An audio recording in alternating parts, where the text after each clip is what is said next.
अस्सलामुअलैकुम। नाज़रीन, चमन के बॉर्डर पर दुश्मन ने एक बार फिर तोपों का मुंह खोल दिया और 7 मार्टर गोले भी बरसाए गए, जिसका पाक फौज के जवानों ने दुश्मन को मुंह तोड़ जवाब दिया और दुश्मन की तोपों को खामोश करवा दिया गया।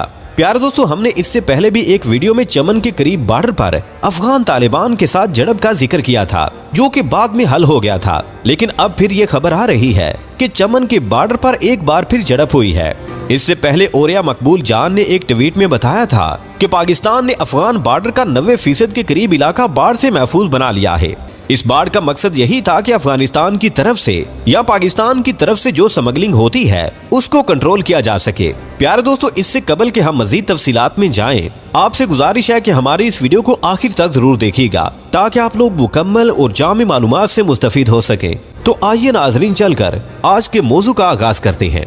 नाज़रीन, अफगानिस्तान की LOC के साथ पाकिस्तान ने ग्रिल लगाई है और इसका 95% हिस्सा बना लिया गया है और सिर्फ चमन के बॉर्डर के पास कुछ इलाका है जहां बाढ़ नहीं लग सकी। इसकी कुछ वजूहात भी हैं, इसलिए कि ये इलाका ऐसा खतरनाक है कि वहां तक पहुंचा नहीं जा सकता। इससे पहले भी बहुत से फौजियों की जानें गई हैं इस बाढ़ की तामीर में और कई एक जख्मी भी हुए थे।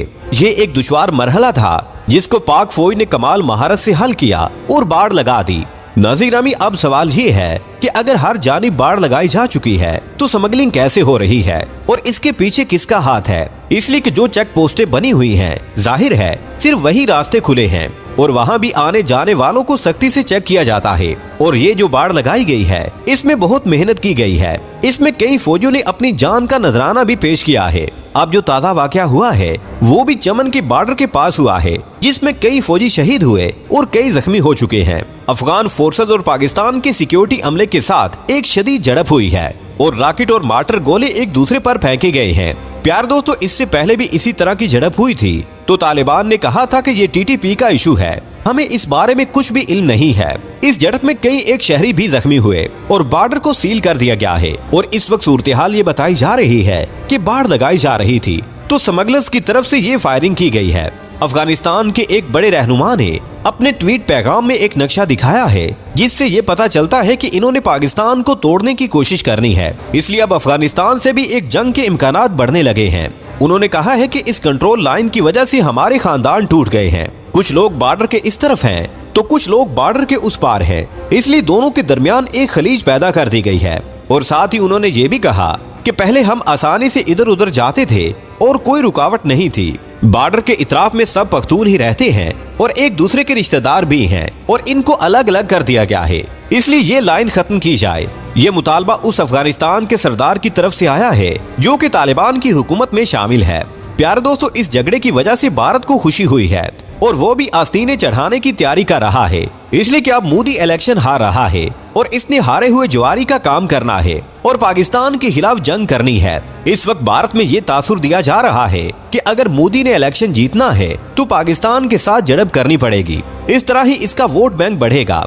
दूसरी तरफ अफगान तैयारी कर रहे हैं कि हमें एक किया जाए और हमारे अजीजो अकारब में जो दूरियां पैदा कर दी गई हैं उनको खत्म किया जाए और LOC को हटाकर आजादाना आमदो रफ्त की इजाजत दी जाए, वरना हम जंग करके ये इलाके अपने कब्जे में कर लेंगे। नाज़रीन, इस वक्त तालिबान ने कहा है कि हम सारी बाढ़ को खत्म कर देंगे और अगर वो ऐसा करेंगे तो पाकिस्तान भी एक्शन करेगा तो लड़ाई तो होगी। अब पाकिस्तान ने जो बाढ़ लगाई है वो इसलिए कि इधर से दहशतगर्दी हो रही थी। इस दहशतगर्दी को खत्म करने के लिए ये बाढ़ लगाई गई थी, लेकिन अब अफगान तालिबान इस बात पर बजिद हैं कि इसको खत्म किया जाए। और मामला ये भी है कि अफगान तालिबान से इस बारे में मुज़ाकरात भी नहीं हो सकते, इसलिए कि साहिब बहादुर का ये हुक्म है कि तालिबान से कोई राब्ता नहीं रखना है।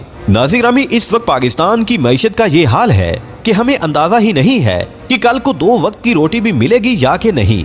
मुल्की बैंक करप्ट होने जा रहा है और हुकूमत को अपने झगड़ों से फुर्सत नहीं है। ज़र मुबादला न होने के बराबर है और लोग पाकिस्तान में इन्वेस्टमेंट नहीं कर रहे और बड़ी मुसीबत ये भी है कि कोई इस हुकूमत पर एतबार भी नहीं कर रहा।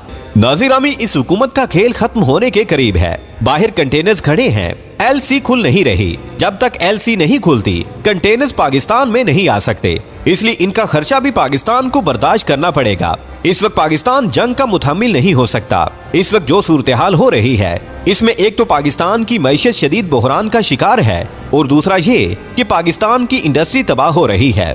इन दोनों सूरतों में अगर भारत कोई शरारत कर जाता है तो पाकिस्तान के लिए शदीद खतरात पैदा हो जाएंगे और ये जंग जैसा कि कहा जा रहा है कि छोटी जंग होगी, लेकिन जंग जंग ही होती है, छोटी हो या कि बड़ी, इससे नुकसान बहुत ज्यादा होता है। नाज़रीन अमी, इस हुकूमत ने 8 माह में पाकिस्तान की मैशत का जनाजा निकाल दिया है। कप्तान ने पाकिस्तान को एक मकाम पर खड़ा किया था और इस हुकूमत ने इसको धड़ाम से गिरा दिया है। इस वक्त सूरत हाल ये है कि फौज और अवाम में दूरियां पैदा कर दी गई हैं। दूसरी तरफ शहबाज शरीफ कहते हैं कि हम करप्शन से आजाद मुल्क बनाएंगे और मुल्क से करप्शन खत्म करेंगे, और इस मजाक को मुल्क के हुकूमती नवाज चैनल उछाल रहे हैं जैसे शहबाज शरीफ ने कोई बड़ा कारनामा कर दिया है। जब इम्पोर्टेड हुकूमत की ये सोच हो तो फिर मुल्क पाक का अल्लाह ही हाफिज है। प्यारे दोस्तों, आज की वीडियो में बस इतना ही। हमें आज भी पूरी उम्मीद है कि आज की ये वीडियो भी आपके इल्म में इजाफे का बाइस बनी होगी। वीडियो पसंद आने की सूरत में इसे लाइक कीजिए, दोस्तों से शेयर कीजिए और कमेंट सेक्शन में हमें अपनी कीमती राय से जरूर आगाह रखिएगा। अल्लाह निगहबान।